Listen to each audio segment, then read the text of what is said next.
வணக்கம் சங்கரன். தங்கம் விலை கடந்த 3 நாட்களில் மட்டும் ரூபாய் 1200 அளவுக்கு உயர்ந்திருக்கிறது. இந்த தொடர் விலையேற்றத்துக்கு காரணமாக என்ன சொல்லப்படுகிறது? வணக்கம். தங்கத்தின் விலை தொடர்ந்து ஏறுமுகமாகத்தான் இருக்கும். விலை குறைய வாய்ப்பு இல்லை என்று தொடர்ந்து தங்க நகை வியாபாரிகள் தெரிவித்து வருகிறார்கள். இந்த வாரம் வர்த்தகம் துவங்கிய நிலையிலேயே ஒரு சவரனுக்கு 360 ரூபாய் உயர்ந்திருக்கிறது. கடந்த சனிக்கிழமை என்று ஒரு கிராம் 6615 ரூபாய்க்கு விற்கப்பட்ட ஆபரண தங்கம் இன்று 6660 ரூபாயாக உயர்ந்திருக்கிறது. ஒரு சவரன் 53280 ரூபாயை தொட்டிருக்கிறது. இது நுகர்வோர் மத்தியில் பெரும் அதிர்ச்சியை ஏற்படுத்தியிருக்கிறது. தொடர்ச்சியாக இந்த வாரம் முழுவதும் தங்கத்தின் விலை மேலும் தொடர்ந்து உயர்ந்து கொண்டேதான் இருக்கும். குறைவதற்கு வாய்ப்புகள் இல்லை.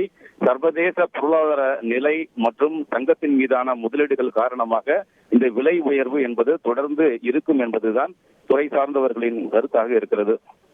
உங்கள் முழு விவரங்களுக்கு நன்றி சங்கரன். செய்திகளை உடனுக்குடன் தெரிந்து கொள்ள உடனே சப்ஸ்கிரைப் பண்ணுங்க.